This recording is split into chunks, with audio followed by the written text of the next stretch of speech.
Happy holidays. I'm Ryan Back, And I'm Nicole Barlow. and this is Soundtrack Your Life. Today, returning to the podcast of Scott Interrante of This is the Greatest Song That I've Ever Heard in My Entire Life. Hey, Scott. Hey, thanks so much for having me. We are so happy to have you back. If you remember, Scott was our guest for our October episode on music and lyrics. Yes. But today, we are going to talk about a holiday film. And that is going to be the 2003 Jon Favreau film Elf. So, why are we talking about Elf today? Well, it's Christmas time. It is. So, this is considered a new holiday classic. Does anyone oppose to that title? No.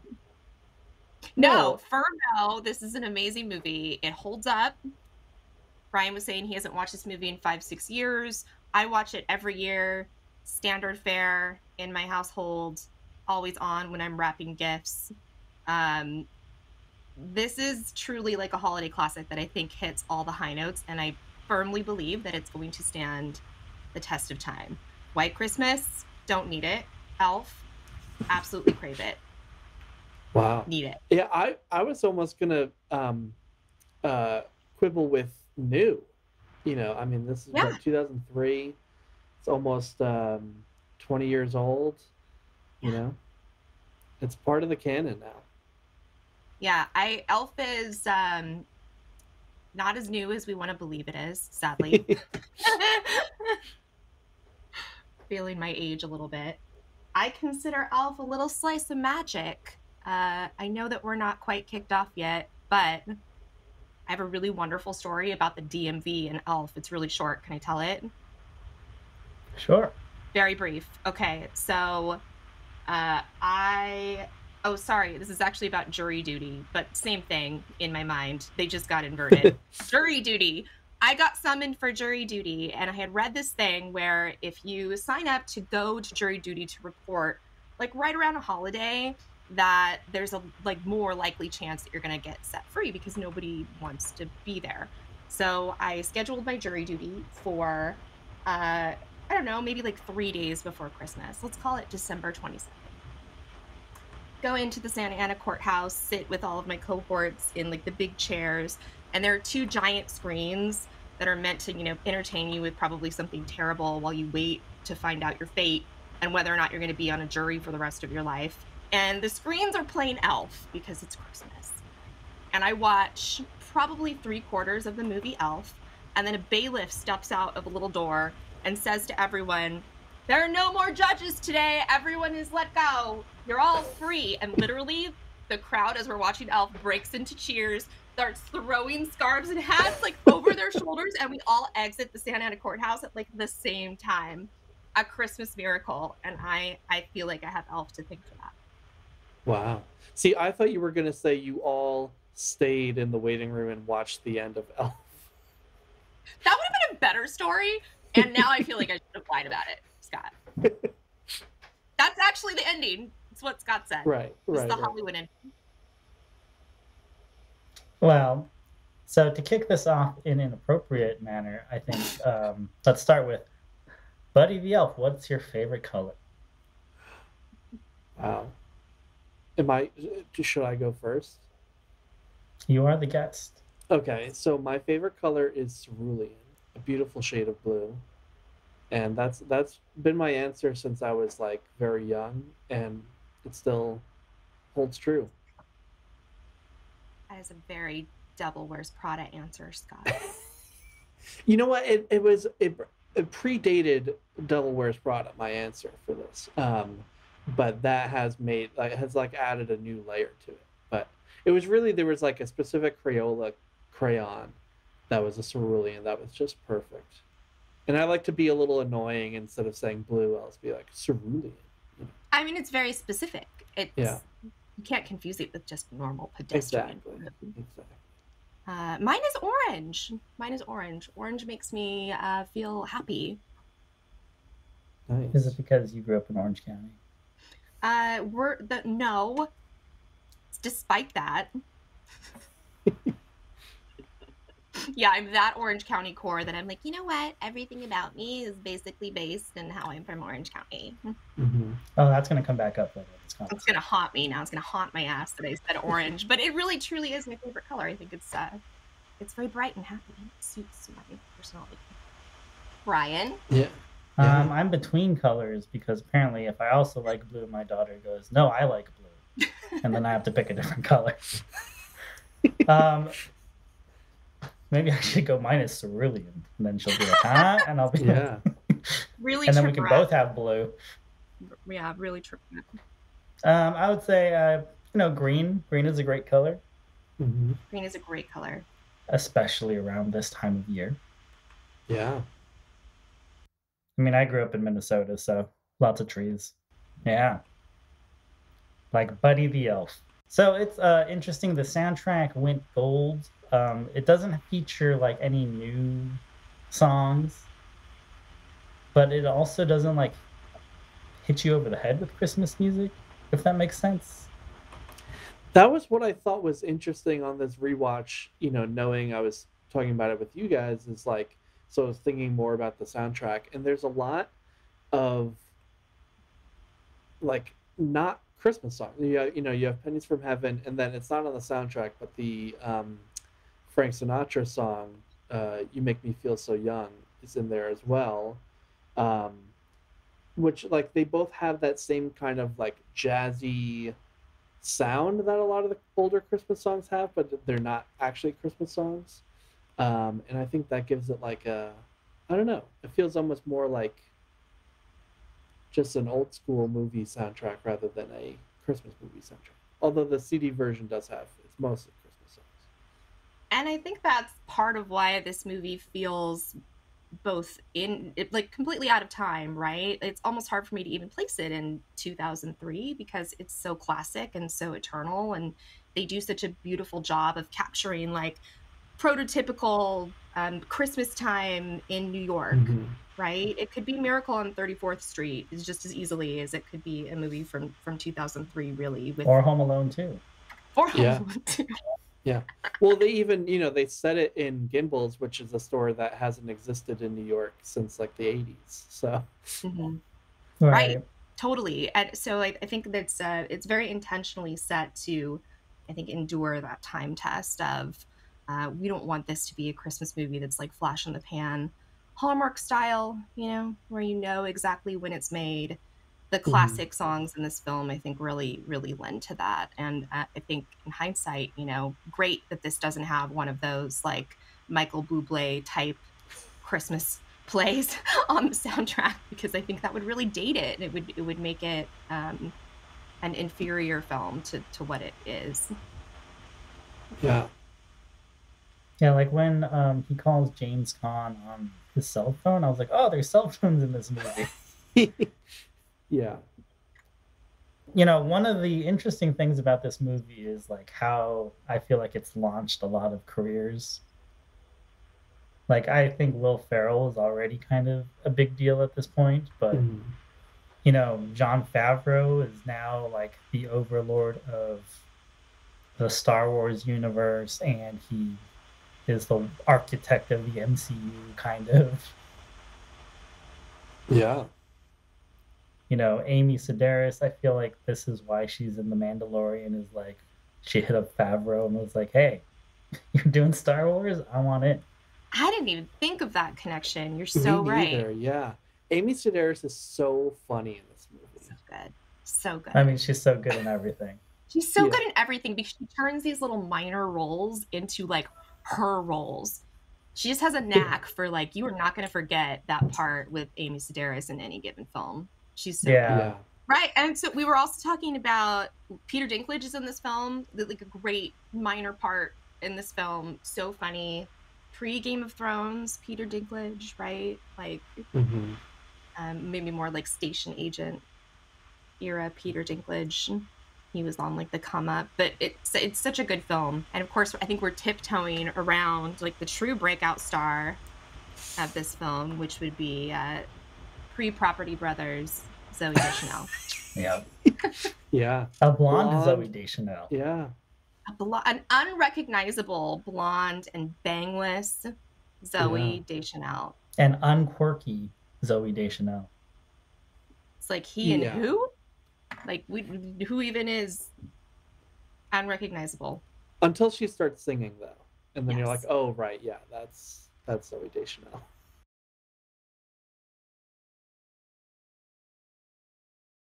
Right. Yeah, so I think before this had a small part in Almost Famous as his sister, but not she wasn't Amy Sedaris in that movie where you're like, oh, I really remember the sister in Almost Famous. I want to know how you guys feel about this, but I feel like her role in this film is maybe the best execution of the Zoe Deschanel twee charm offensive.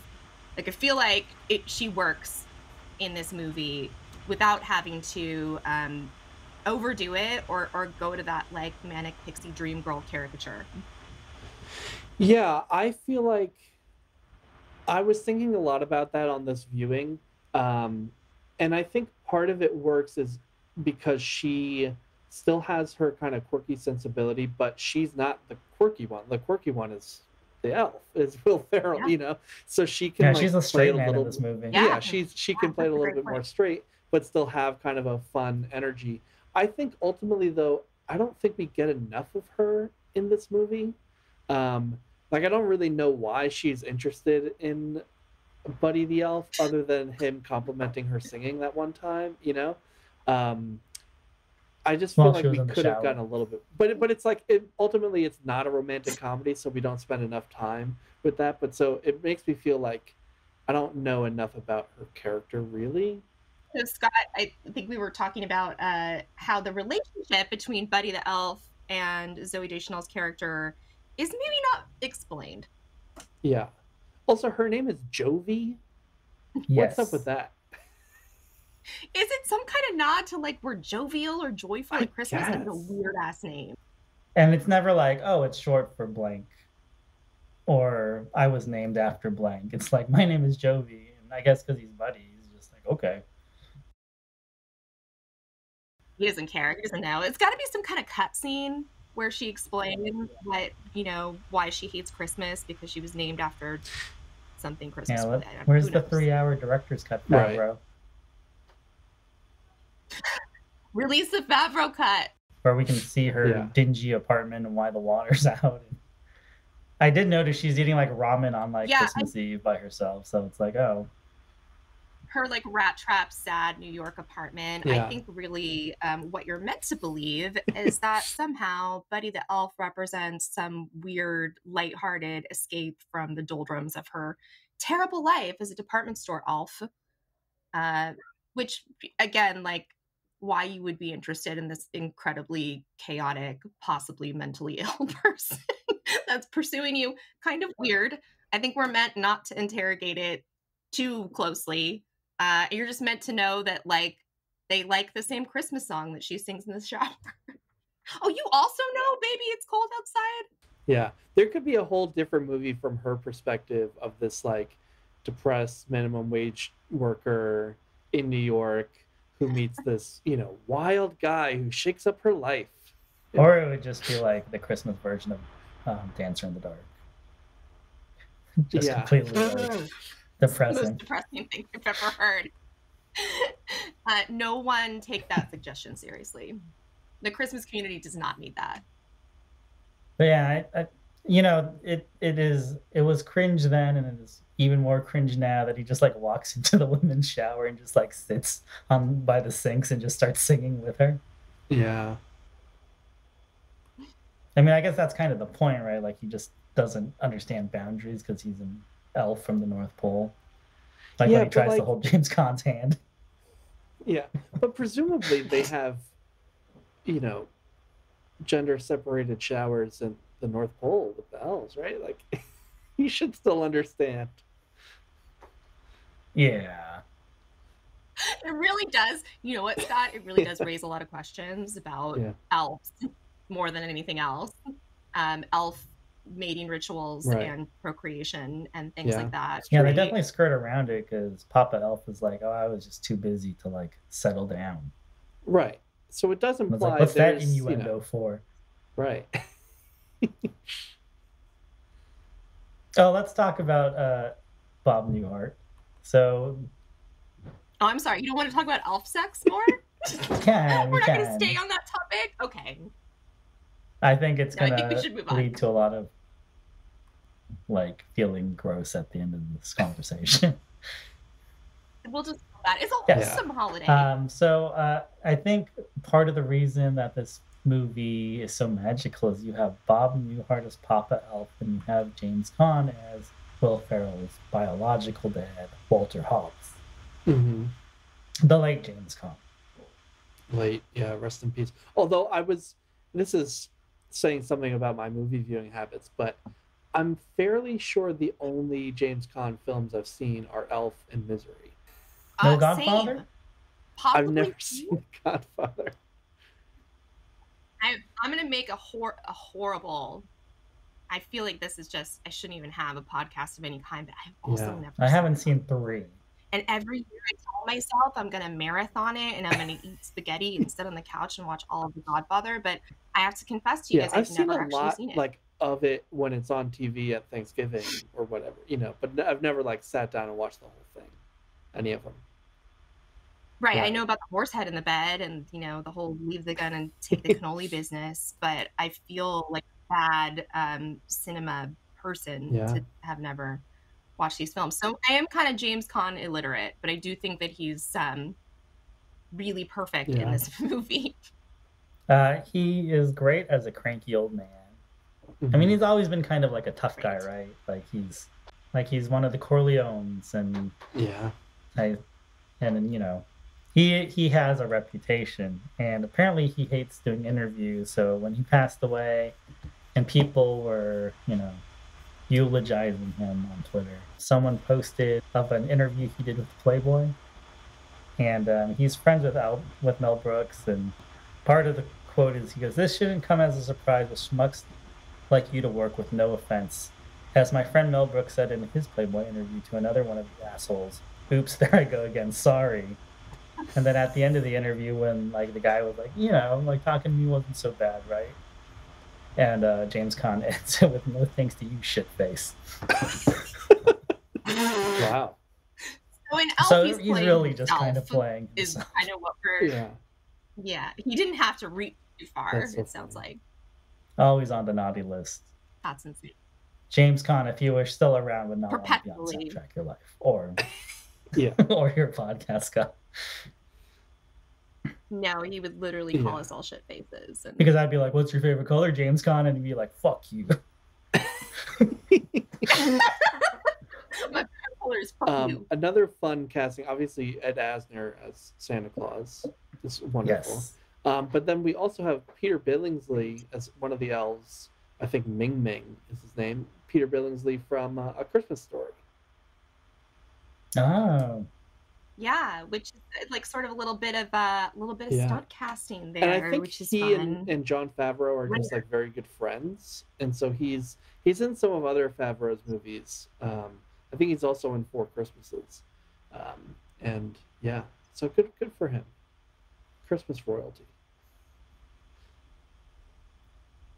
And it's weird, I didn't grow up understanding Bob Newhart's comedy. I think he had a show when I was a kid, but it was so heartwarming to see him on screen as Papa Elf. Mm-hmm. Yeah. Same. I think for once, everyone on this podcast is too young to remember peak Newhart, but he's such a charming, sweet, unassuming man with this really wonderful vocal cadence. There's something about the way he delivers lines that I just find very charming and sweet, and so he's perfect in this role. I think the other part of this movie that I've always really loved is that kind of weird Rankin Bass and stop motion animation weaving that they do.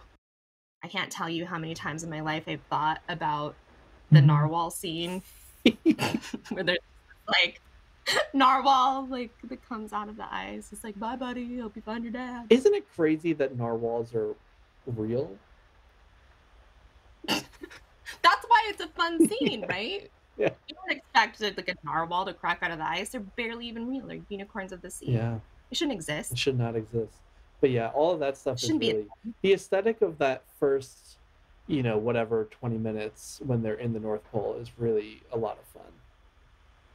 Yeah, all that forced perspective where Will Ferrell is just like sitting in tiny chairs, has like so much, is really mined for maximum sitting on Bob Newhart's lap potential. And yeah, totally sitting on Bob Newhart's lap.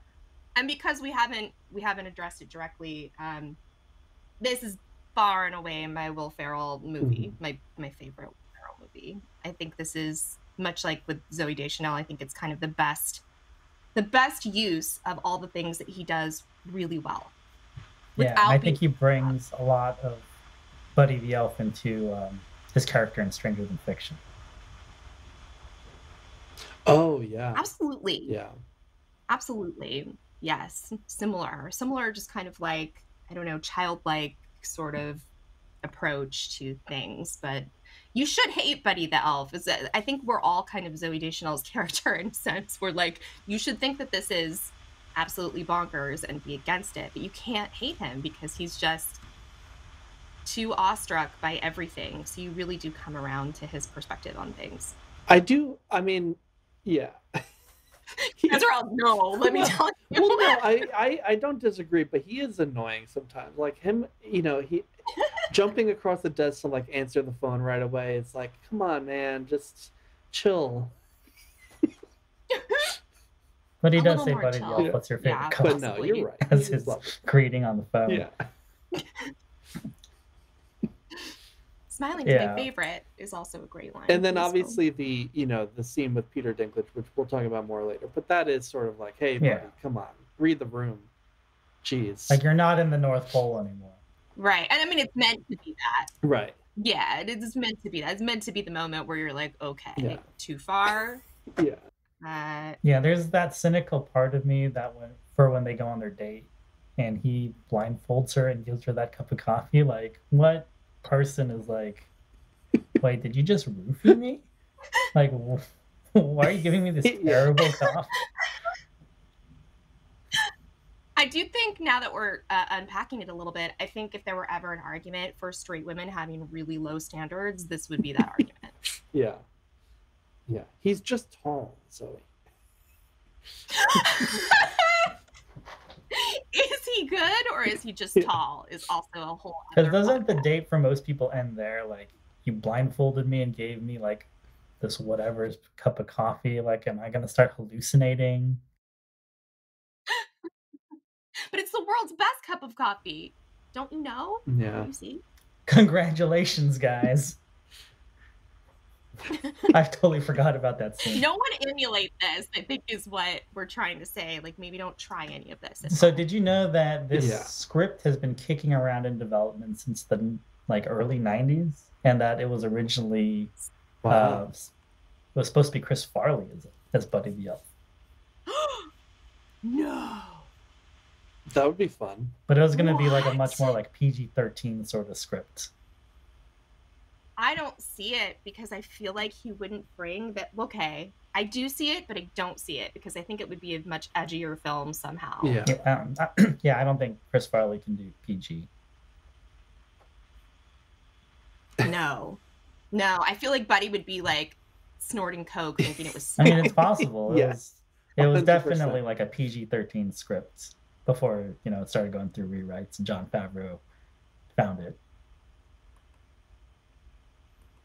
That is fascinating. So Favreau plucked this out of obscurity somehow and said, I have a vision. I think he was asked to do it and kind of didn't want to do it till it became more of this wholesome, magical, like, let's go back to like the stop motion animation days. Like he tried to use as little CGI as possible. He wanted this to kind of feel like it came from, the old Frosty the Snowman era of Christmas spirit. I love this. First of all, it's brand new information for me. I love that he rescued it from this like kind of cynical machine that I think a lot of Christmas entertainment tends to be from. because come on, like every year there is so much stuff that gets unloaded, and it's so bad. Has anyone watched the Lindsay Lohan Christmas movie on Netflix? I feel like that's got to be a really good example. Yes. You're like, yes, I have. Yeah, I have. Yeah, I feel like I find a lot of charm in the bad Christmas movies, like the Hallmark stuff, but I can really only do maybe 2 or 3 a season. I don't need to do like 10 to 15 of them, you know. It's like junk food, you know. You're not going to binge on Yeah. junk food for 2 weeks. You're going to binge on junk food for a night. And I love a terrible film. Don't mistake me. Right. But you know, there comes a time in the holiday season in the rotation when you just want to watch something great, and this is, I think, something great. Yeah. Yeah, I think we can all agree on that. But let's talk about this Baby It's Cold Outside cover featuring Zooey Deschanel. A couple of years, this song became a hot topic for one of its lines. So maybe they wouldn't have chosen that if they were making Elf again in 2022. Yeah, that's one of those discourses that has Yeah, like wrapped totally. in on itself so many times. And it's just, I feel like I've come out saying like, who cares? You know, that's Me too. And I care about so many things, like way more than I should. And this is one of those situations where I'm like, I think we got bigger problems than Baby It's Cold Outside. Which, you know, maybe I think it depends on the context too, especially when it's being performed as part of a film. Like there's a contextual thing that sort of matters, and the way that it's being delivered, contextualized, all kind of adds up to like, does this suck, and is it predatory? Or is it kind of like an innocent Christmas song from like a bygone era? I like to view it the second way, so at least we can kind of keep it as something that we're allowed to enjoy as part of the film Elf. I would be fascinated to know if this is part of the rotation for either the Zooey Deschanel or the She and Him Christmas kind of a review, because you know she's made like an entire career off of being like Christmas Girl, right? Like essentially like that. This is like the biggest selling, at least what I've been told by my record store cohorts, is that every year the She and Him Christmas album is the thing that sells the most. That thing has been selling like hotcakes for like a decade. They definitely do it. I think it's on, because they've put out a few of them. I think it might be on the first one, but I'm pretty, if I remember correctly, they flip it, the genders. So M Ward is singing like what is traditionally the girl. Okay, so let's dive into She and Him, because this is gonna get very interesting. Ooh, okay. So gonna get spicy now. So Jon Favreau, in an interview, said that he didn't actually know that Zooey Deschanel was a good singer. Just thought she was an actress. And she, I think, originally wasn't supposed to sing as much as she does in the movie until he realized, like, oh, you're really good. And then, She and Him started in, like, 2008, right? I think that's when the first record dropped. That feels right. And I remember... I remember right. not being mad about it when it was like announced, and it like made sense. Like she has kind of this warm, like kind of jazzy throwback voice. M Ward is like the perfect foil for her to do that. It didn't seem as vanity as a lot of other actresses, you know, foraying into music. And I think right around this time, Scarlett Johansson dropped an album which featured a bunch of Tom Waits covers. I love that you're connecting those two things, by the way. Because I remember thinking about, like, I think that's why I was like pro She and Him at first. I was like, oh, at least like it makes sense what Zoe's doing, like this Tom Waits, Dave Sitek produced album. Spin at the time, which is really a shitty thing to say, compared Scarlett Johansson's voice to the guy from Crash Test Dummies. I feel like that's a very harsh and specifically like early 2000s criticism of an actress gone singer. So I think it's maybe partly fair, but also partly like, how can you not like be automatically predisposed to dumping on that, just on the premise of it? Right. So like Zoe's career up until that point felt very well curated, and I was like a fan of it. I was like, Hitchhiker's Guide was great. She married Ben Gibbard from Death Cab for Cutie. I was like, that makes sense. That Like, went well. we'll get to that. I was very pro Zoe, even like as she was doing 500 Days of Summer and stuff. But like at some point, like it kind of flipped. And I remember it was 2010, and I was gonna go see the first Pavement reunion at the Fox Theater in Pomona. And I remember I was meeting up with my friend Chris and his friend Francis. And I hadn't met Francis before, and then a couple of our other friends joined us in line later. And all of a sudden, she and him flipped into this punchline where our friend Venus comes up and goes, "Hey, Francis." And then she goes, "You're in the wrong line. She and him is across the block for the glasses." Because she and him and Pavement were playing the same night, and in Pomona, these two venues are like a couple blocks apart. Yeah. And the first thing that Venus said was, "Francis, she and him is on the other side. This is the Pavement line." And like all of a sudden, it was like in 2 years, like she and him had become this punchline of like you don't listen to good music or like.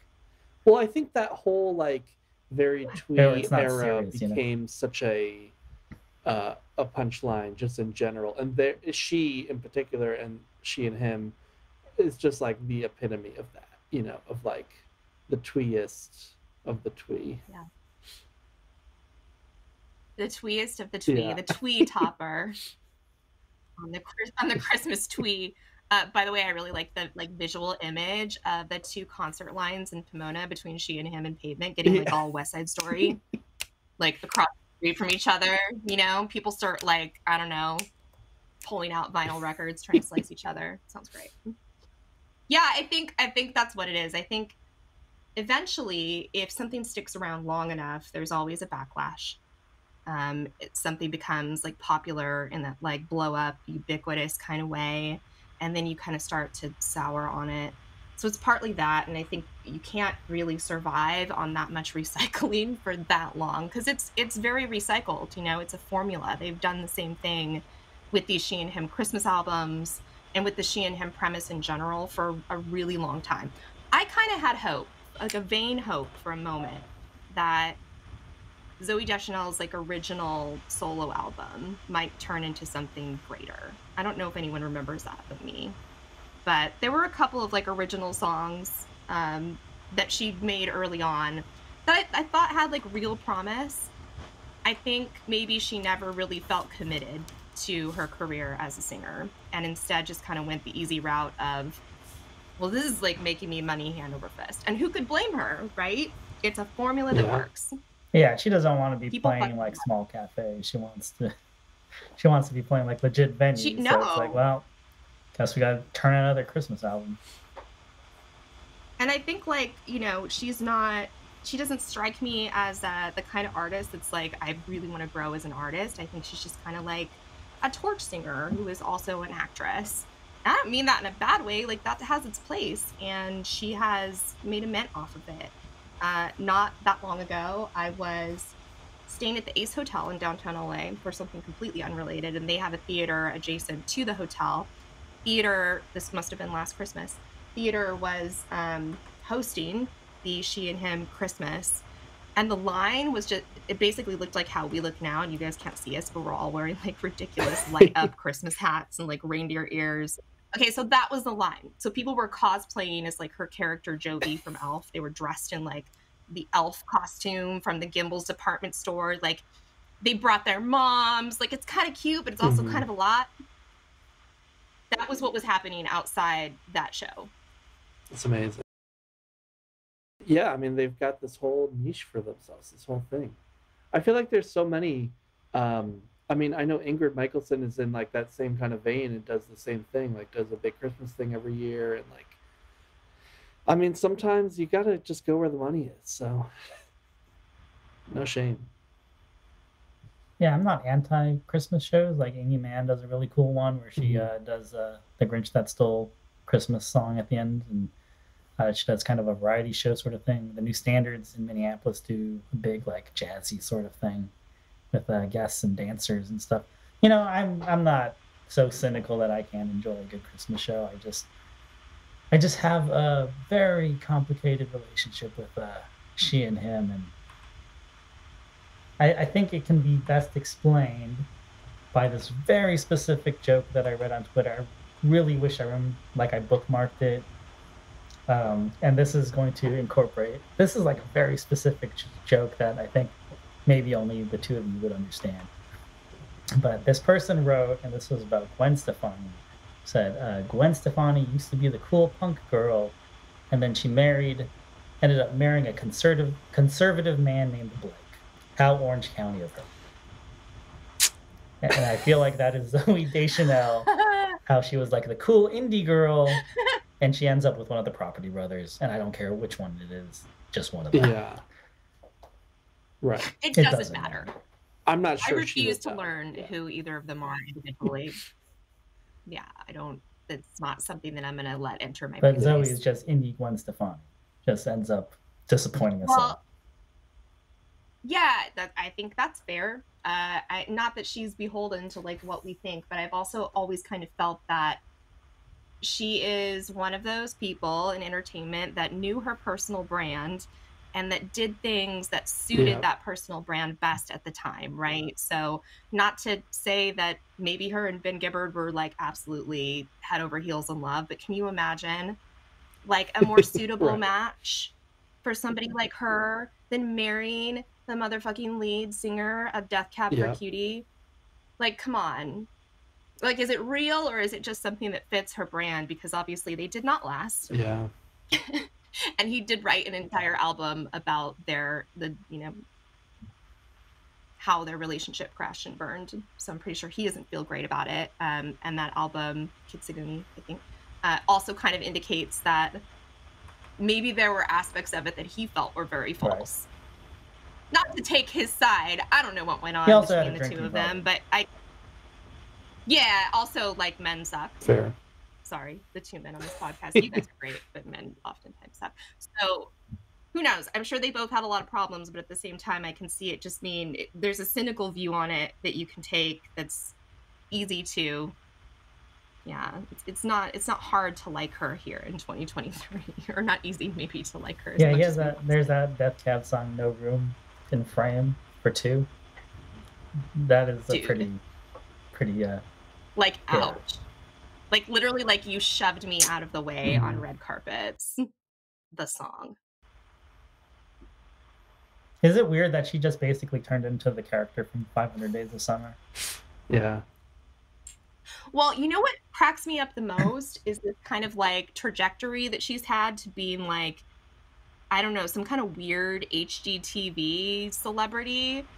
Where it's like, Zoe Deschanel makes crafts for your home. I feel like that's kind of her wheelhouse now, that she does less acting and more appearances. Yeah, she's a total like... It's kind of like John Legend, how John Legend is like almost more famous for like him and Chrissy Teigen being together than actually making music.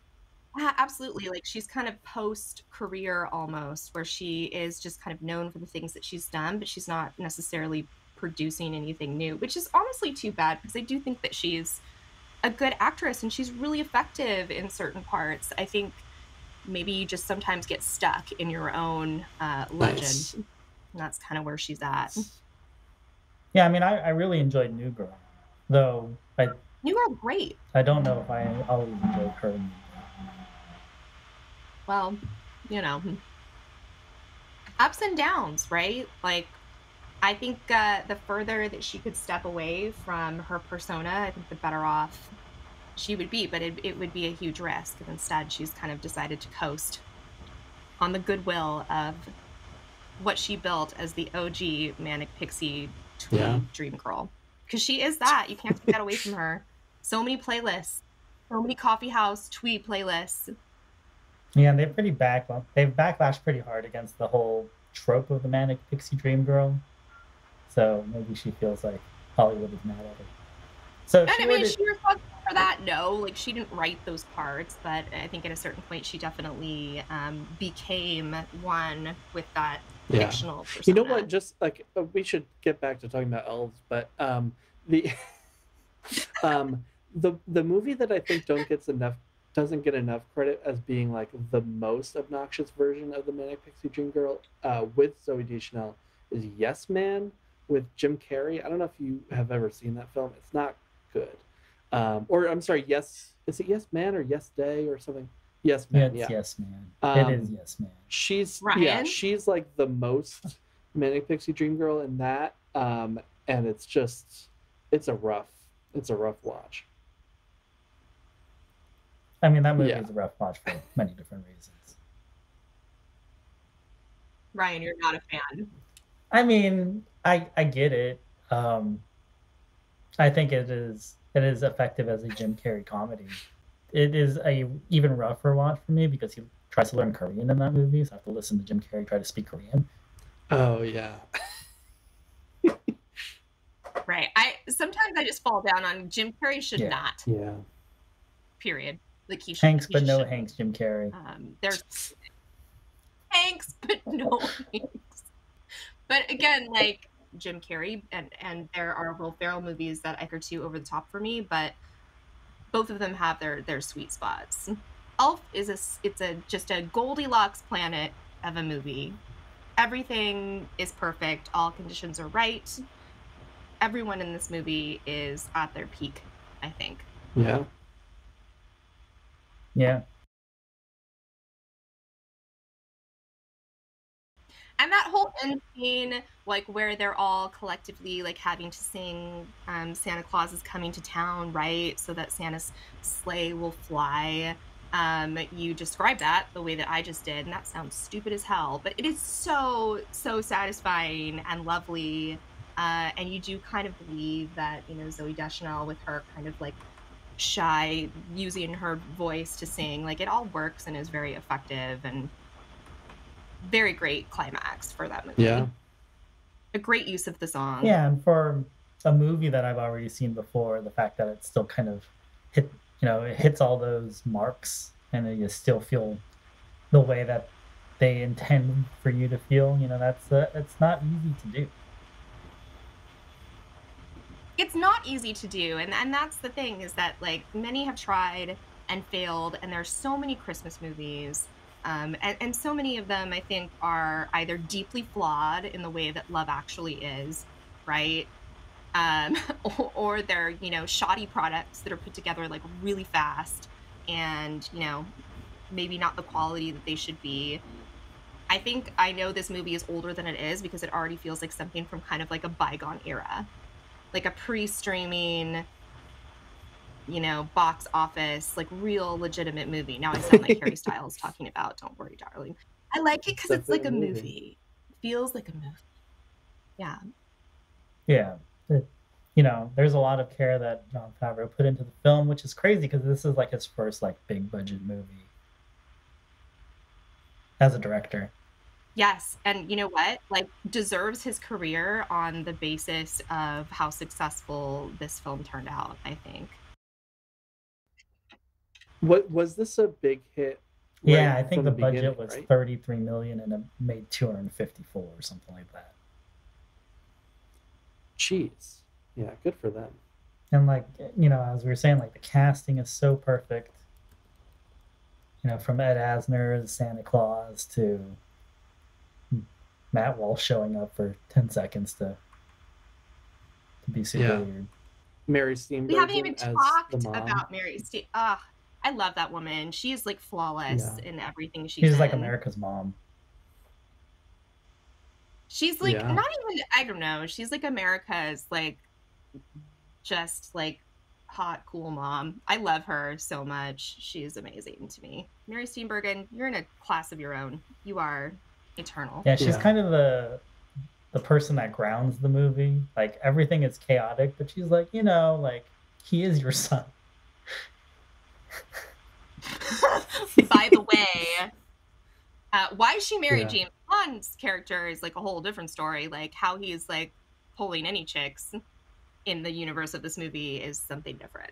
And the fact that she's like excited to find out that he had this long lost son. Oh, you have another son? That's so great. And it's like, what? Yeah, very healthy reaction. Yeah. Very healthy reaction, but once again, I think some more evidence that like straight women don't have a lot of options. Yeah. They're not really winning in this film. Yeah. But no, there must be some, we obviously get dropped into James Caan's life as like a very angry, bitter man. But, at some point he must have been charming. And, they allude to, he's like a hippie playing a guitar in the picture with he and Buddy the Elf's mom. And True. he somehow works in children's book publishing. So I feel there's more going on to his story. True. That's true. You're right. There's got to be something that like hardened him. Maybe that's also in the Favreau cut. Yeah. Like where he had his heel turn or something. So that's a great point, Scott, that there is this kind of like hippie flower child sort of implication to like maybe he was chill at one point and he is decidedly unchill now. Yeah. Yeah, there's quite a lot missing if you really want to think about it. But the movie works where you don't. And that's part of the movie magic. Right. It's like, oh, does Jovi have a family? Yeah, it goes pretty quick. Like, she marries Buddy and has, like, a kid with him. But, like, we know... You know what, though? It's kind of old school in that way, too, where they don't spend too much time on backstory. And I'm one of those people that when I want to immerse myself in a certain type of movie, like, I don't need motivation. I don't need to spend, like, 20 minutes figuring out your backstory. Tim Burton. I don't need it, right? Like, don't do that to me. Like, it's just Willy Wonka. It's just whatever. Like, Jovi falls in love with an elf. That's fine. You don't need the Jovi origin story, people? As long as I don't need the origin story. Like I just want the emotions to be impactful and effective, and I think they are somehow. Like we just want to know why her name is Jovi. Yeah. I mean, that is bothering me now. So thank you so much. Yeah. Well, I did. I just saw Avatar 2: The Way of Water, which is a full 3 hour and 20-minute. Just the complete opposite of like. Every single thing that we might want exposition about, we're going to spend a lot of time with, And although actually then there's some things that are just dropped in there that don't get explained at all. It's very uneven, the pacing. But yeah, just in general, I feel like everyone complains about how long movies are these days. And like sometimes I don't mind it. It really works with some films. But a lot of times it's just like this. It's like, just get to the point. Just like, I don't care. Let's just go. Yeah. Yeah, well, especially for a holiday feel-good film, like you want to feel good. I'm not feeling good if I know somebody's tragic backstory. You can listen to our Love Actually episode if you want to dig in deeper into how I feel. Apparently on TikTok, Love Actually is getting a backlash. Well, it's about time, honestly. Yeah, it's always getting a backlash, I feel like. Yeah, goes in cycles, yeah. Yeah, but I can't do that again this year. Okay. This is a much more like I will tell you that I didn't wear any of my Christmas gear to the Love Actually podcast. I definitely did today because Elf is something that I genuinely love. Because if you don't love this movie, like I need to meet and understand you. If you can't feel something for this film, we got to chat. But I mean, really, it's like it's got everything. Like you want to listen to like some Louis Prima and some Ella Fitzgerald and some Eartha Kitt and all of the like Christmas classics. Like it's gonna hit you right in those feels, and it's just a great story that can be appreciated by parents and kids, which is really nice. Now I sound like one of those like Christian movie councils. Except for the scene where Buddy drops his pants and Mary Steenburgen walks in. Oh, I forgot about that. You can tell that was from the Farley script. Yeah, that's a holdover. I mean, also the part where he gets like completely like lit on whatever bourbon booze in the mailroom. The mailroom, yeah. But why does that cause the mailroom to call Walter Hobbs that there's an issue in the mailroom and he's just dancing and they're all like clapping along? Like, why is that an incident that should interrupt his... It did seem like rather, it escalated very, very quickly. I don't know why mail would be the primary issue in that building.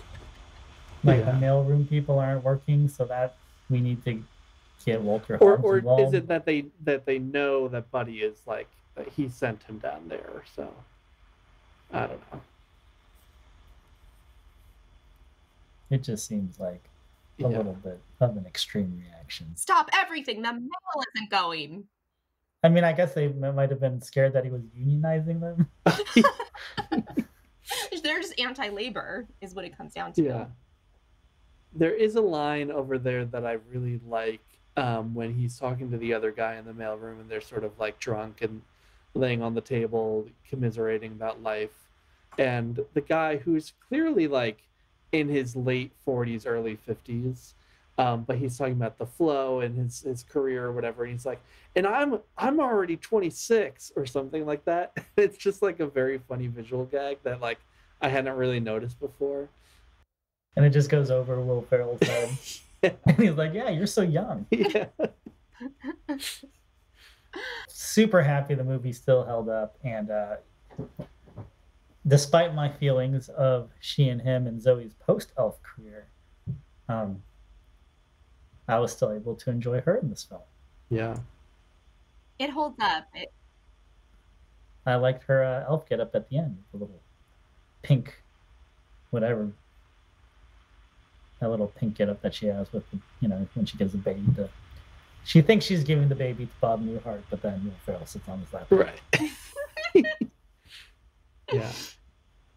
It's a very sweet film. It will allow you to suspend yourself in a time where we didn't have so many different opinions on both Zooey Deschanel and Botox Will Ferrell, and it's very much like pre all of that. So it's what a holiday movie should be. It's the platonic ideal of a Hollywood holiday movie for me. I really want to know though, because I have my answers. You're wrapping presents, you're drinking like a hot beverage. What are the holiday movies, or what is like the one movie that is your go-to for the season? Like, what do you have to watch to scratch that itch? I really am like, my family was always like big on watching A Christmas Story, and obviously like TBS would play it for the 24 hours, and that is kind of a staple on my end. Although I just rewatched the Muppet Christmas Carol, and that's like an absolutely perfect film. And then I don't know. I feel like a weird one that I go to every year is the Sofia Coppola directed Bill Murray Christmas special on Netflix from a few years ago. I don't know if you've seen that. I forgot about that. I forgot about it. I have seen it. It's kind of weirdly charming. So I usually end up watching that every year. Good answers. I feel like I might have to revisit that one. Yeah. Charlie Brown Christmas for me. Yeah. We just showed the Mickey Mouse Christmas Carol to Zoe. I think the Muppet one is maybe a little advanced for her at this point, but that'll become part of the rotation soon. And then, as I shared on our Patreon end of the year episode, the Guardians of the Galaxy Christmas special was pretty fun. I don't know if I would watch it every year, but I enjoyed it. And that had a lot of great music. It's got some Fountains of Wayne. It did, yeah. And the what you would call it? I'm blanking on the name. The Rhett Miller band. Old 97s. Oh yeah, the Old 97 song is great in that. Yeah. Yeah. And it's got Low. Rest in peace, Mimi Parker. Yeah. Absolutely. But I'm glad you got some Marvel money. Those are great answers, and I actually haven't seen the Galaxy special. I feel like that's something that I would enjoy. For me, it's Elf. Mm-hmm. I think I've made that clear in this podcast that I'm like an Elf stan. It's Elf. It is definitely Muppet Christmas Carol. I'm glad that we're all in agreement that is like it's just a perfect holiday movie. No other Christmas Carol movie really needs to exist. Like every time they remake it in live action, I'm like, did we need to? Because we have the Muppets. We're good. I think every movie should be Muppets and then like one live actor. I really believe that. We can keep the classic Scrooge with Alec Guinness and Albert Finney. Yeah. And I have to say that because we covered that in season 1, so I can't say let's get rid of it. Oh no, I mean it's great. I think that I'm saying there should be no more new ones. Yeah, anything post Muppet Anything Christmas post Carol, I Muppet, agree. like we're good. We have so many different great adaptations, but for me, the Muppets is the best. So it's that, it's Elf, and if nobody out there has seen it, the Pee-wee's Playhouse Christmas special. Yes. Oh, I grew up on that The one. Pee-wee's Playhouse Christmas special is the most bonkers, amazing, entertaining, unexpected, weird-ass Christmas artifact that you will ever watch. It has everything from Charo to Grace Jones to Little Richard to, for whatever reason, Magic Johnson. Like, whoever you imagine is going to be, it's in it, right? I have a really funny story about this Christmas special. You know, so I've been with my wife for about 10 years, dating, marriage, all that stuff. And, you know, Christmas would come around and, you know, we would hear Feliz Navidad, right? Mm-hmm. And, you know, I would sing along and I would go, I want to wish you, and I go, a Merry Christmas. And she goes, why do you sing it like that? And it's because that's how Charo sings it on that Pee-wee special. She rolls the R's in Christmas or Christmas. Yeah. And she's like, that's not how it sounds on the version we're listening. Why are you singing and rolling your R's in Christmas and Merry? And I was like, it's probably because I learned it from Charo on the Pee-wee special. Yeah, probably because like once you have seen the Pee-wee's Christmas special, you are both ruined and better for the rest of your life because it is so great. It is kind of like the thing that I end on every Christmas, where I'm like in the last throes and I'm like still wrapping shit and I really want to just like have like a third hot toddy. That's what I put on because that thing is just the best. Yeah, that's my girlfriend's favorite too. It's the best. Anytime I hear someone else knows it and loves it, I am like, that fills me with the Christmas spirit. That is why we are friends. Totally. Yeah. The appreciation needs to spread. Watch it, everyone. So I'm not endorsing that they ever try to remake Elf. But Scott. Okay. If they were to recast Jovi, but instead of an actor turned singer, what singer would you cast as Jovi? Wow. Okay. Well, my first thought is Carly Rae Jepsen, because I think they actually have like a similar vibe, her and Zooey Deschanel. And I've been not trying, I have no power over this, but I've been like manifesting Carly Rae Jepsen be cast in Paddington 3, because her and what's her face? God. Who's in the movie? The Shape of Water. What is her name? Sally Hawkins. Her and Sally Hawkins look related, and so I want Carly Rae Jepsen to like show up in Paddington 3 as like Sally Hawkins' cousin or sister or something. So it's fresh in my mind, but I think she would do a good job as a Jovi. I think that's an amazing answer. I feel like that could get greenlit. My mind went to like maybe like a Maya Hawke, because she can sing it and she can act, and I don't know. I feel like she's in the same kind of wheelhouse as Zoe, but present day maybe. Yeah, that's a. But Carly Rae Jepsen really fits the brief. Yeah. Do you have an answer for this, Ryan? I really want to know your answer. I don't really have an answer for it. I think my answer always goes to Janelle Monáe by default. But I think she would be just as good of a buddy as she would a Jovi. That's so true. It has too much versatility. Too much like exuberance. Yeah. She could just be both. Yeah. We're just each does like costume changes, just like a whole Victoria thing. Yeah. That'd be great. Yeah, that would be great. Yeah. There are a few other things, just because there was so much that we got into. But I just want to mention, we talked about it before we started recording, but Kyle Gass in this movie, one half of Tenacious D, the non-Jack Black half of Tenacious D, he and Andy Richter being terrible at pitching children's book ideas is so good. Oh gosh, the line about my top writers are pitching me that we hire another writer. It's so good. Try that at work, Nicole. Right? Yeah. It's so good. Honestly, like, very much relate to like the poor, struggling children's book authors. Yeah. I also just want to mention quickly the score, the original score, by who is it? Sorry. Oh, by John Debney.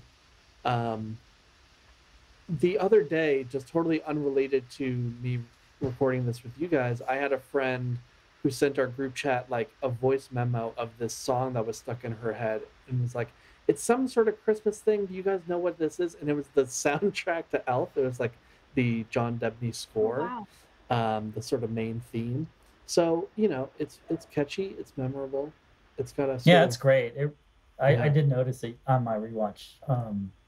You know, because I think like the first 20 minutes while they're in the North Pole, they don't use any Christmas songs. It's all score, and it really adds to kind of the magical feel of the scene. You're so right. What an oversight to not give a nod to that, because again, I think it hits that perfect sweet spot. So the fact that your friend like it's stuck in her head, I think is a testament to it's something subtle that fits the film, but it's also very sticky and now is kind of like somehow intertwined with your notion of Christmas. Yeah. And then also there is I have not seen it or listened to the songs, but there is a musical version of Elf that was on Broadway in, I believe, like 2010. Maybe, so maybe if they do make a remake with Maya Hawke or whoever else, they'll do the musical version. And we'll see. Interesting. How did it run a long time? We're the worst Broadway baby. Don't know anything. I mean, it's one of those like seasonal ones, so I think it's come back to Broadway like a few times, and it's in the West End a few times, but probably tours a lot. You know, I don't know. I've never seen it, so. Yeah, I think I knew it existed, but I don't think I see it like regularly. I don't think it pops up regularly at like the Pantages or anything. Well, somebody, I mean, is due to topple the Nutcracker. You got to do something else for like live entertainment, right? Just, you know, there's room, there's space. Yeah. Yeah, I'm surprised no one has said that the Nutcracker Suite is part of their like holiday traditions. It wasn't for me, probably because I grew up in Orange County, like we mentioned before. We don't have a lot of culture here. You guys are nodding solemnly, but it's half joking and it's half true. Did not grow up with it.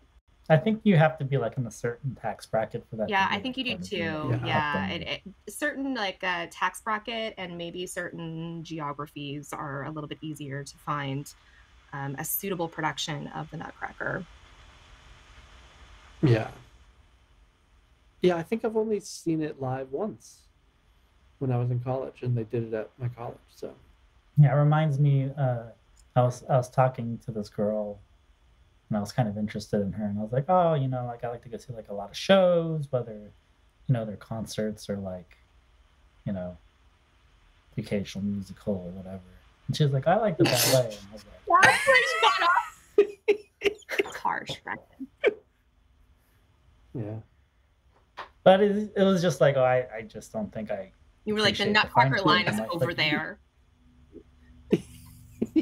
Yeah, I'm in the pavement line. Totally separate cues.